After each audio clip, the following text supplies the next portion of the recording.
After the Stage 2 meta shift and Toronto's roster changes, the Defiant have struggled to recapture their breakout success from Stage 1. Their back-to-back losses in Week 2 have them ranked outside of Stage and season playoff contention.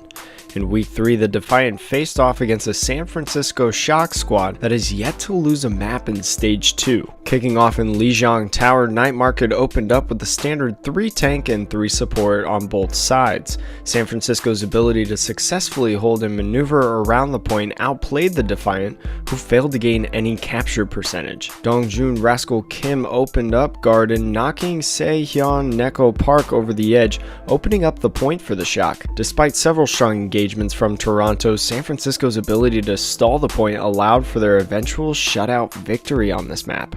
The San Francisco Shock won Lijiang Tower on a final score of 2-0. Toronto then began Hanamura on the defense. Seung Hyung, Ivy Lee, and Gyeong Moo Yakpung Jo took advantage of the focused damage directed at Matthew Super Delisi. The duo provided a stout front line early on for Toronto. Despite an impressive beginning for the Defiant, San Francisco rolled on to capture Point B. On the attack, Toronto struggled to find an opening against Jay Sinatra Juan Sombra. Ivy's Farah was disrupted constantly by hacks from the Shock's DPS.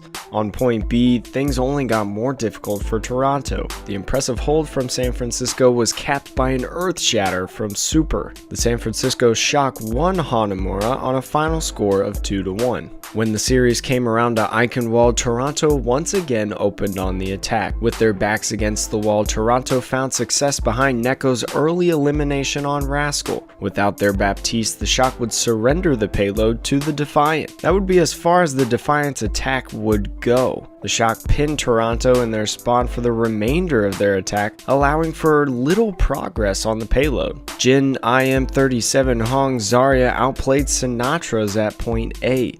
His Graviton Surge would hit home, allowing the focus from Toronto to push back the attackers.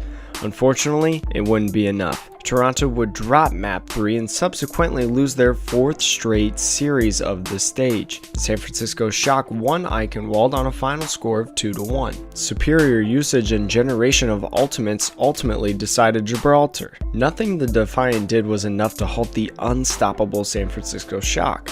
Without any answers to San Francisco's superior 3-3 composition besides a mirror of their own, the unprepared Defiant would fail to claim a single map against the elite Shock roster. The San Francisco Shock would take Watchpoint Gibraltar on a final score of 3-0. Toronto's fall from grace has been sudden in Stage 2. With the difficult schedule ahead, they seem incredibly uncomfortable running anything apart from Standard or Winston 3-3. This could derive from the loss of Janghyung Stellar Lee. Losing Stellar has shifted their DPS usage completely. To fill the void left by Stellar, Ivy has moved into the flex DPS role with IM37 replacing him on Zarya. These changes have clearly not synced well with the team, and their lack of synergy is taking its toll. But Stage 2 is all but lost. Toronto will have plenty of time to prepare for Stage 3 with the All-Star weekend set to follow the conclusion of Stage 2. The San Francisco Shock swept the Toronto Defiant on a final score of 4-0.